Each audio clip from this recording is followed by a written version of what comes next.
Welcome to your favourite YouTube channel mister SPSR। और हम लोगों ने जो लास्ट वीडियो की थी ट्रिग्नोमेट्री की, उसमें मैंने तुम्हें कुछ ट्रिक्स बताई थी। जो हमारे पास कुछ ऐसे एक्यूट एंगल्स होते हैं जिनकी वैल्यू फिक्स होती है, और हर एक फिक्स एक्यूट एंगल के लिए हर ट्रिग्नोमेट्रिक रेशियो की एक फिक्स वैल्यू होती है। और उसके लिए हमारे पास एक टेबल है और एंगल भी हमारे पास कुछ लिमिटेड है, 0, 30 डिग्री, 45 डिग्री, 60 और 90 डिग्री। अब हमें इन वैल्यूज को इस्तेमाल करना है इस 8.2 एक्सरसाइज में। तो आज हम 8.2 एक्सरसाइज करेंगे और एक बार मैं फिर दोबारा से वो जो ट्रिक्स थी उनको बताऊंगा और तुम्हें पता चलेगा कि किस तरह हम उनको प्रैक्टिकली यूज करते हैं ट्रिक्स को। तो अब हम देखते हैं कि जो हमारे पास इसमें क्वेश्चन है, केवल 3 क्वेश्चन है, जिनमें से पहले क्वेश्चन में कुछ पार्ट्स दे रखे हैं, 5 पार्ट्स है, तो मैं उनमें से कुछ टफ वाले पार्ट्स कराऊंगा और सेकंड तो ऑप्शनल है, उसमें MCQ के है, तो वैल्यू पुट करके तुम्हें आंसर मिल जाएंगे, सेम फर्स्ट की तरह ही मिल जाएगा सेकंड, और थर्ड में क्वेश्चन कराऊंगा। तो सबसे पहले फर्स्ट क्वेश्चन के हम थर्ड पार्ट की बात करते हैं, पहले 2 पार्ट तुम्हें करने हैं। तो ये इसका थर्ड पार्ट है, वो जो थर्ड पार्ट हमें दिया है उसमें हमें एक वैल्यू फाइंड करनी है और हमें दिया हुआ है cos 45 degree upon sec 30 degree plus cosec 30 degree. इसको हमें फाइंड करना है कि इसका एक आंसर क्या होगा रियल नंबर में। तो उसके लिए अब हमें ये जो एंगल्स हैं इनकी वैल्यूज पुट करनी पड़ेंगी, जिस चीज की हमें वो टेबल में लर्न करी थी हमने, मतलब सीखी थी। तो जैसे cos 45, तो मैंने तुम्हें बताया था कि साइन की तुम्हें वैल्यूज याद करनी है और उसी साइन से सारी वैल्यूज निकलेंगी। अब साइन की वैल्यू हमें याद है, अब हमें cos की याद नहीं है, बट मैंने तुम्हें बताया था जैसे cos 45 तुम्हें अगर यूज करना है तो जो इसका कॉम्प्लीमेंट्री एंगल है उसको साइन में देखो। तो 45 का कॉम्प्लीमेंट्री निकालने के लिए 90 - 45 करना होगा। तो 90 - 45 45 भी होता है, और साइन 45 की वैल्यू हमें याद है 1/√2। तो हमने cos 45 की वैल्यू पुट कर दी 1/√2। इसके बाद sec 30, तो sec के लिए हमें 2 स्टेप चलने होते हैं। सबसे पहले तो इसका कॉम्प्लीमेंट्री सोचना होता है, क्योंकि जो वैल्यू sec 30 की होगी वो इसके कॉम्प्लीमेंट्री से जाके तुम्हें पता चलेगी साइन में। तो क्योंकि sec 30 का कनेक्शन cos 30 से होता है, cos 30 की वैल्यू का रिवर्स होता है sec 30, और 30 का कॉम्प्लीमेंट्री होता है 60। तो जो sin 60 की वैल्यू होती है वो cos 30 की होती है, और sin 60 की वैल्यू हमें याद है 2/√3, √3/2। तो √3/2 को हम रिवर्स कर देंगे sec 30 निकालने के लिए। तो sin 60 की वैल्यू cos 30 की हो जाएगी और cos 30 का रिवर्स sec 30 हो जाएगा। तो इसका आंसर आएगा 2/√3। इसके बाद फिर हमें cosec 30, तो cosec sin का उल्टा होता है, तो sin 30 का रिवर्स 2/1। तो इस तरीके से तुम्हें वैल्यू मैंने बताई थी। अब तुमने देखा कि मेरे को भी कोई वैल्यू याद नहीं है, मैं भी वो ट्रिक से ही सोचता हूं, तो तुम भी इसी ट्रिक से सोचा करो। अब इसे सॉल्व कर देंगे। तो ऊपर तो कुछ सॉल्व नहीं होगा, लेकिन नीचे कुछ सॉल्व हो सकता है। ऊपर वाले को तो ऐसे छोड़ दो, नीचे सॉल्व कर सकते हो, एलसीएम ले सकते हो √3, और जब √3 से √3 डिवाइड करेंगे तो 1 आएगा, और 2 1 2, और 1 से √3 को डिवाइड करेंगे √3 आएगा, तो 2/√3। अब नीचे वाला जो डिनोमिनेटर होता है, जब ये मल्टीप्लाई में न्यूमरेटर के साथ जाएगा तो रिवर्स होकर जाएगा, रेसिप्रोकल। तो ये आंसर आ जाएगा 1/√2 मल्टीप्लाई, ये √3 ऊपर चला जाएगा और नीचे आ जाएगा 2√3 + 2। मैंने यहाँ थोड़ा सा एक काम किया है, वो तुम्हें दिख रहा होगा। मैंने 2√3 को पहले लिखा और 2 को बाद में, क्योंकि 2√3 बड़ा होता है, 2 छोटा होता है। बट हम प्लस में किसी को भी आगे पीछे लिख सकते हैं, a + b = b + a। अब हम इसके बाद, वैसे तो हमारा आंसर आ जाता, बट आंसर अभी नहीं आएगा, क्योंकि अब हमें इसके डिनोमिनेटर को रेशनलाइज करना पड़ेगा। पहले वाले का डिनोमिनेटर तो सीधा सीधा √2 से ऊपर नीचे इंटू कर देंगे, तो इसका डिनोमिनेटर तो रेशनलाइज हो ही जाएगा। इसको हम √2 से ऊपर नीचे मल्टीप्लाई करेंगे, ये रेशनलाइज हो गया। अब इसका डिनोमिनेटर रेशनलाइज करना है, तो ये कॉन्सेप्ट 9th क्लास का है, और इसके लिए एक मैंने वीडियो बना रखी है, कॉमन प्लेलिस्ट है 9th and 10th, उसमें सर्ट्स के नाम से वीडियो है, और रेशनलाइज द डिनोमिनेटर। तो वो 2 वीडियो से तुम अपना ये रूट का कॉन्सेप्ट क्लियर कर सकते हो, और इसकी जरूरत पड़ेगी हमें। तो फिलहाल अब इसका जो तरीका होता है, अगर 2 नंबर है हमारे पास, अगर a + b है तो उसको a - b से इंटू करते हैं, और अगर a माइनस बी है तो a प्लस बी से करते हैं, यानी कॉन्जुगेट, इसके लिए टर्म यूज करते हैं कॉन्जुगेट। तो इसका कॉन्जुगेट होगा 2√3 माइनस 2, तो 2√3 माइनस 2 से ऊपर नीचे मल्टीप्लाई कर देंगे, तो ये तो ऐसे लिखेंगे अभी 2√3 प्लस 2, लेकिन इसको मल्टीप्लाई करेंगे हम 2√3 माइनस 2, और जिससे नीचे करेंगे उसी से ऊपर करेंगे 2√3 माइनस 2। तो फाइनली हमने रेशनलाइज करने के लिए डिनोमिनेटर को हमने ये उसके कॉन्जुगेट से मल्टीप्लाई कर दिया। अब इसके बाद यहां तो √2 इंटू √1 √2 आ जाएगा और ये 2 हो जाएगा, यानी इसका डिनोमिनेटर रेशनलाइज हो गया। अब हमें दूसरे के बारे में सोचना है, तो √3 के अंदर मल्टीप्लाई करेंगे तो √3 की √3 से करेंगे 3 हो जाएगा, और 2 से करेंगे तो 2√3 हो जाएगा, और नीचे a plus B into a minus B, identity बन जाएगी 2√3 का स्क्वायर माइनस 2 का स्क्वायर। और जब इसे सॉल्व करेंगे तो √2/2 मल्टीप्लाई, यहां तुम देखोगे कि अभी ये 2 दोनों में से कॉमन आ रहा है, तो 2 को तुम कॉमन निकाल सकते हो, यहां आ जाएगा 3 माइनस √3, और नीचे 2 का स्क्वायर 4 इंटू 3 माइनस 2 का स्क्वायर 4। अब इस 2 से ये 2 कैंसिल हो सकता है। अब ये बचा √2, तो √2 के अंदर मल्टीप्लाई कर देंगे तो 3√2 माइनस √2 की √3 से होगी √6, और नीचे हो जाएगा 4 3 जा 12 माइनस 4 यानी कि 8। ये हमारा फाइनल आंसर हो जाएगा। तो ये क्वेश्चन मैंने केवल इसीलिए तुम्हें बताया था क्योंकि इसमें ये 9th क्लास का जो कॉन्सेप्ट है उसकी वजह से कई बार से हमारा आंसर सही नहीं आता है। तो तुम्हें इसके लिए मेरी वो वीडियो देखनी चाहिए जो मैंने सर्ट्स के ऊपर 9th और 10th की जो कॉमन प्लेलिस्ट है उसमें रखी हुई है, सर्ट्स के ऊपर और रेशनलाइज द डिनोमिनेटर। वो 2 वीडियो देख के तुम्हारा ये कॉन्सेप्ट क्लियर हो जाएगा।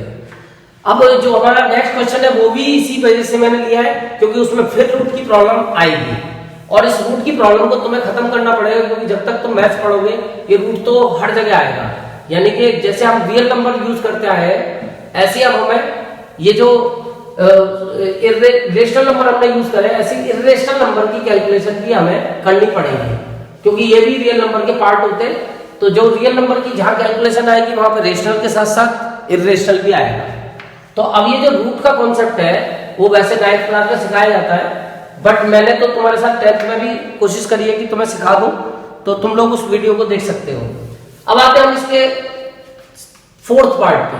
तो इसका जो 4th पार्ट है इसमें फिर यही कॉन्सेप्ट है और हमें वैल्यू फाइंड करनी है sin 30 plus tan 45 minus cosec 60 upon sec 30 plus cos 60 plus cot 45। इसकी वैल्यू हमें फाइंड करनी है। तो फिर वही है, वैल्यू पुट करेंगे। अब वैल्यू पुट करने में वही टेक्निक जो मैंने सिखाई है। साइन की तो वैल्यू हमें याद है, तो sin 30 की वैल्यू तो 1/2 होती है, प्लस tan की वैल्यू वैसे तो tan की हमें याद होगी, बट मैंने तुम्हें tan की टेक्निक बताई थी। tan होता है sin अपॉन cos। अब sin की वैल्यू तुम्हें पता है बट cos की नहीं पता, cos की उसकी कॉम्प्लीमेंट से आएगी। तो जिस एंगल का तुम्हें वो निकालना है उसके न्यूमरेटर को, साइन के न्यूमरेटर को उसके कॉम्प्लीमेंट्री के न्यूमरेटर से डिवाइड कर लो। तो sin tan 45 के लिए 45 का कॉम्प्लीमेंट्री 45 ही होता है। तो sin 45 के जो न्यूमरेटर है दोनों, यानी दोनों हमें न्यूमरेटर से 45 के यूज करने पड़ेंगे क्योंकि यहाँ पे 45 का कॉम्प्लीमेंट्री 45 ही है। तो sin 45 अपॉन cos 45, तो जो वैल्यू sin 45 की होती है वही cos 45 की होती है। तो इसका मतलब हमें डिवाइड करके 1 मिलेगा। तो tan 45 की वैल्यू होती है 1, क्योंकि ये इसलिए हो गया क्योंकि 45 का कॉम्प्लीमेंट्री 45 होता है। अब आता है cosec 60। तो cosec के लिए तुम्हें टेक्निक याद करनी है कि sin का रिवर्स होता है, और sin 60 की वैल्यू हमें याद है √3/2, तो ये हो जाएगी 2/√3। cosec 60 sin 60 का रिवर्स। अब sec 30, तो sec 30 वैसे मैंने अभी थोड़ी देर पहले भी यूज किया था इस वाले पिछले वाले पार्ट में, लेकिन फिर से मैं बता दूं sec 30 के लिए तुम्हें जाना पड़ेगा cos 30 पे, और cos 30 के लिए जाना पड़ेगा sin 60 पे। तो sin 60 की वैल्यू होती है √3/2, और उसको रिवर्स करके हमें sec 30 मिल जाएगा, यानी कि 2/√3। cos 60 की वैल्यू 1/2 और cot 45 की वैल्यू 1 ही होती है, क्योंकि tan 45 की तरह ही cot 45 निकलेगा। अब इसके बाद में इसको एलसीएम लेके सॉल्व करना पड़ेगा, तो एलसीएम आएगा 2√3, तो यहां तो 2 से 2 कैंसिल हो गया, √3 प्लस 2√3 माइनस, अब यहां जब डिवाइड करोगे तुम √3 से √3 कैंसिल हो जाएगा, 2 2 जा 4। अब नीचे आओगे तो नीचे तुम्हें फिर एलसीएम 2√3 आएगा, और यहां पे √3 से √3 कैंसिल होगा, 2 2 जा 4, और 2 से 2 कैंसिल होगा, √3 प्लस 2√3। अब इसके बाद इस डिनोमिनेटर से तुम इस डिनोमिनेटर को डिवाइड कर सकते हो, तो फाइनली तुम्हारे पास आ गया, ये तो दोनों लाइक टर्म है, 1√3 प्लस 2√3 मिला के 3√3 माइनस 4 अपॉन यहां पे भी 1√3 प्लस 2√3 3√3 प्लस 4। अब अगर इसका हमें रूट कैंसिल करना है तो फिर वही है कि इसका कॉन्जुगेट लेना पड़ेगा डिनोमिनेटर का, और डिनोमिनेटर का कॉन्जुगेट होगा a प्लस बी है तो a माइनस बी होगा, यानी 3√3 माइनस 4। जो नीचे लिखोगे सेम वही ऊपर लिखोगे, 3√3 माइनस 4। अब इससे मल्टीप्लाई करोगे तो ऊपर तो ये तुम बाई चांस देख रहे हो, या तो डायरेक्ट मल्टीप्लाई करो, वरना ये आइडेंटिटी की फॉर्म बन रही है, तो आइडेंटिटी ले सकते हो तुम, आइडेंटिटी बन जाएगी। ये हो जाएगा 3√3 माइनस 4 का होल स्क्वायर, और नीचे आइडेंटिटी बन जाएगी a plus B A minus B, 3√3 का स्क्वायर माइनस 4 का स्क्वायर। अब यहां तुम्हें आइडेंटिटी खोलनी पड़ेगी a माइनस बी का होल स्क्वायर, तो ये आइडेंटिटी खुल जाएगी 3√3 का स्क्वायर प्लस यानी a square plus b square minus 2ab, और नीचे आ जाएगा minus 2ab a into B, और नीचे आ जाएगा 3√3 का स्क्वायर यानी 9 इंटू 3 माइनस 16। अब इसको और सॉल्व करोगे तो 3√3 का स्क्वायर वही 9 into 3 plus 16 minus like term को पहले मल्टीप्लाई कर दो नंबर को, तो 4 3 जा 12 2 जा 24√3, और नीचे आएगा कि 27 माइनस 16, तो फाइनली 9 3 जा 27, तो 27 प्लस 16 अगर ऐड करोगे तो 7 प्लस 6 13, और 2 प्लस 1 3 और प्लस 1 43 माइनस 24√3, और 27 में से 16 जाएगा तो 11, यानी इसका आंसर आया 43 माइनस 24√3 अपॉन 11। तो इस तरीके से तुम्हें ये जो क्वेश्चन है इनको सॉल्व करना है। इसमें यहां तक का कॉन्सेप्ट तो 10th क्लास का, इसके आगे 9th क्लास का, तो तुम्हारी 9th और 10th दोनों क्लियर होनी चाहिए, तभी तुम ये आंसर निकाल पाओगे। अब आते हैं इसके बाद हम ऐसे ही एक और पार्ट पे, इसका नेक्स्ट 5th पार्ट, और वो भी मैं जानबूझ के करा रहा हूँ 5th पार्ट, क्योंकि उसमें भी एक चीज मुझे तुम्हें सिखानी है जिसकी वजह से वो मैं पार्ट करा रहा हूँ। क्वेश्चन आसान है, उसमें ये रूट वगैरह की कैलकुलेशन नहीं आएगी, बट वो कराना इसलिए जरूरी है क्योंकि उसमें एक चीज तुम्हें सिखानी पड़ेगी, और वो चीज है कि अगर किसी ट्रिग्नोमेट्रिक रेशियो के ऊपर स्क्वायर या क्यूब आता है, वैसे ये बात मैंने तुम्हें फर्स्ट एक्सरसाइज में बताई है कि अगर किसी भी ट्रिग्नोमेट्रिक रेशियो के ऊपर कभी भी स्क्वायर या क्यूब आए तो वो केवल एक लिखने का तरीका होता है, अदरवाइज उसमें कोई ज्यादा टेंशन नहीं है। तो जो यह 5th पार्ट है वो है 5 cos square 60 plus 4 sec square 30 minus 10 square 45। तो ये जो स्क्वायर आ रहा है केवल इसकी वजह से मैं क्वेश्चन करा रहा हूं, और बाकी इस क्वेश्चन में ऐसी कोई खास चीज नहीं है, इसको तुम आराम से कर सकते हो, और इसके फर्स्ट और सेकंड पार्ट में भी ये कॉन्सेप्ट यूज होगा। तो ये जो स्क्वायर होता है इसका मतलब क्या होता है, इसका अगर देखें इसका इनडायरेक्ट मतलब होता है 5 इंटू cos 60 की वैल्यू का होल स्क्वायर, यानी ये एक ही बात है, केवल लिखने का तरीका अलग है। ऐसे लिखोगे तो तुम्हें ब्रैकेट भी यूज करना पड़ेगा, और ऐसे लिखोगे तो ये ब्रैकेट वगैरह यूज नहीं करना पड़ता। तो इसका मतलब केवल यही है, ये नहीं कि इस होल स्क्वायर का मतलब है cos का स्क्वायर भी और 60 का स्क्वायर भी, ऐसा नहीं होता, यानी कि दोनों एक ही टर्म है, तो ये होल स्क्वायर ही काउंट होता है, ये एक सिंगल वैल्यू होती है, यानी cos के ऊपर स्क्वायर करना और 60 के ऊपर स्क्वायर करना तब ये होल स्क्वायर बनेगा, ऐसा नहीं होता। जैसे अलजेब्रा में तो अगर x स्क्वायर y स्क्वायर है तो इसको x y का होल स्क्वायर लिख सकते हैं, लेकिन यहाँ पे x और y अलग अलग टर्म होती है, बट ये कॉस और 60 दो टर्म नहीं है, ये एक ही टर्म है, तो स्क्वायर एक ही जगह लगेगा और वो एक जगह ये लगा देते हैं हम बीच में, इससे थोड़ा लिखने में आसानी होती है, बाकी और इसका कोई मतलब नहीं होता स्क्वायर का। ऐसे ही ये sec स्क्वायर 30 का भी यही मतलब है, sec 30 की वैल्यू का होल स्क्वायर, और ऐसे ही tan स्क्वायर 45 का मतलब है tan 45 की वैल्यू का होल स्क्वायर, और sin 30 का मतलब है sin स्क्वायर 30 का मतलब sin 30 की वैल्यू का होल स्क्वायर, और इसका मतलब है cos 30 की वैल्यू का होल स्क्वायर। अब ये वैल्यूज मैंने अभी यूज करी है सारी, तो मैं दोबारा से यूज कर लेता हूँ। cos 60 की वैल्यू 1/2, और sec 30 के लिए वही है कि हमें बनाना पड़ेगा 2/√3, अभी यूज करिए हमने तीनों क्वेश्चन में, और इसके लिए हमें tan 45 की वैल्यू अभी यूज करिए 1, और इसकी 1/2 होती है, और इसकी वैल्यू √3/2 होती है। ये सारी वैल्यू पुट कर दी। अब इसे सॉल्व कर दो, तो 5 × 1/4 प्लस 4 × 2 का स्क्वायर 4 और √3 का स्क्वायर 3 -1, और नीचे 1/4 प्लस 3/4, क्योंकि √3 का स्क्वायर 3 हो जाएगा और 2 का स्क्वायर 4।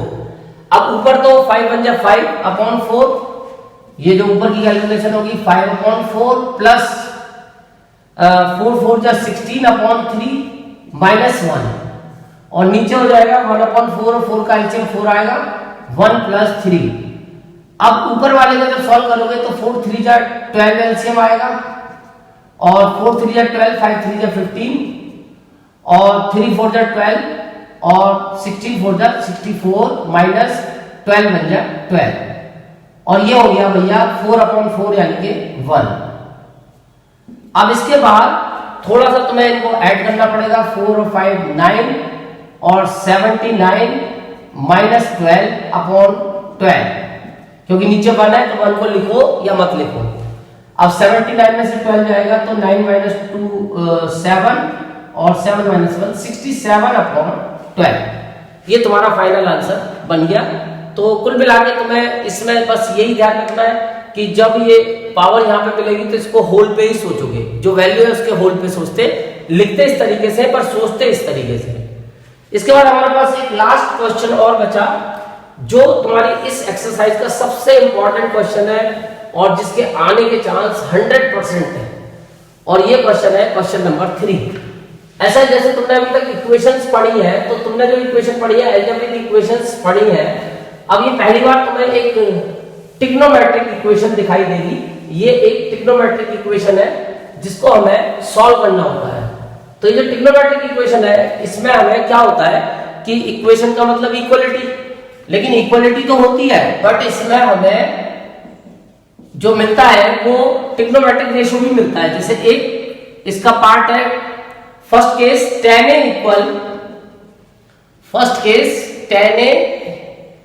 a + b = √3, ये हमें गिवन है।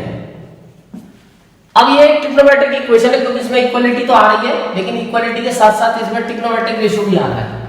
बट इक्वेशन हर तरह से बैलेंस होनी चाहिए, लेकिन ये बैलेंस नहीं है क्योंकि इसकी एलएचएस में ट्रिग्नोमेट्रिक रेशियो पर आरएचएस में रियल नंबर है, तो हमें इसको बैलेंस करना पड़ेगा। और बैलेंस करने के लिए तरीका क्या है कि अगर यहाँ पे 10 है, अभी इसको हम कंपेयर नहीं कर सकते, कंपेयर करेंगे तो दोनों तरफ से जब सेम हो जाएगी तब कंपेयर कर सकते हैं। तो √3 को अब हम सोचेंगे रिवर्स गियर में कि √3 10 में कितने डिग्री पे आता है। वैसे √3 हो सकता है किसी और पे भी आता है, जैसे कॉट पे भी आता है √3, कॉट 30 की वैल्यू होती है √3, बट हमें यहाँ पे क्योंकि 10 मिल रहा है जिसमें, तो हमें इसके अकॉर्डिंग इस वैल्यू को सोचना है। तो इसकी टेबल में इस वैल्यू को सोचेंगे, तो ये √3 होता है tan 60 डिग्री, तो √3 की जगह हम लिख सकते हैं tan 60 डिग्री, यानी उल्टा काम कर रहे हैं।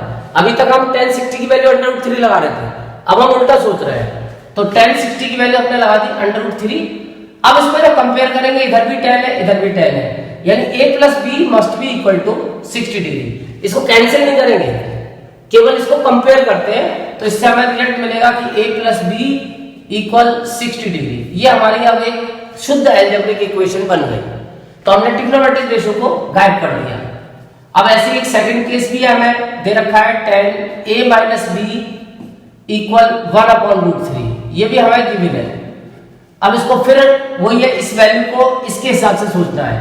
तो tan में 1 माइनस 1/√3 होता है, लेकिन ये ध्यान रखना है कि मिलेगा ही तुम्हें। अब कल को ये मत सोचना कि ये वैल्यू 10 में नहीं मिली तो क्या होगा, मिलेगा तभी क्वेश्चन सॉल्व होगा। तो 1/√3 होता है tan 30 डिग्री, यानी tan 30 डिग्री की वैल्यू 1/√3 होती है, तो हमने उसकी जगह tan 30 यूज कर लिया। अब इसको जब कंपेयर करेंगे, tan इधर भी है tan इधर भी है, तो ये अनइक्वल चीज इक्वल मानी जाएगी, यानी कि a minus B must be 30 degree. अब ये दूसरी अलजेब्रिक की इक्वेशन बन गई। अब हमें पहुंच गए third chapter, linear equation in two variables. वहां तुम्हें बहुत से मेथड आते हैं, उनमें से कोई भी मेथड यूज करके तुम्हें ए और बी निकालना है। तो फिलहाल एलिमिनेशन यूज करते हैं और दोनों इक्वेशन को ऐड कर देते हैं।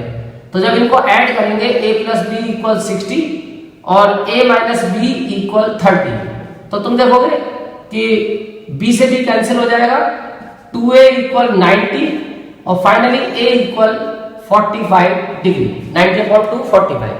अब इसको सब्स्टिट्यूट कर देंगे, putting the value of a किसी भी इक्वेशन में कर दो। इन इक्वेशन सपोज फर्स्ट में कर देता हूं, प्लस वाली में ज्यादा फायदा होता है। तो a की जगह मैं 45 लगा देता हूं, तो 45 प्लस b इक्वल 60 डिग्री, तो b की वैल्यू आ जाएगी 60 माइनस 45 यानी कि 15 डिग्री। तो इस तरह से हमने ये a और b फाइंड कर दिए। तो तुम्हें अब यही मेथड यहाँ पे यूज करना पड़ेगा। और इस एक्सरसाइज में जितने भी क्वेश्चंस हैं, एक्स्ट्रा क्वेश्चन भी, उनमें सब में टेबल यूज होती है। तो टेबल की टेक्निक्स तुम याद करो कि टेबल तुम्हें किस तरह से वहां पे दिमाग से निकाल के लिखनी है। और जो तरीका मैंने बताया वैसे वो मैं तो प्रैक्टिकली उसे ही यूज करता हूं, तो तुम्हें वो तरीका ज्यादा कंफर्टेबल लगेगा, बाकी तुम्हारी इच्छा है। Thank you.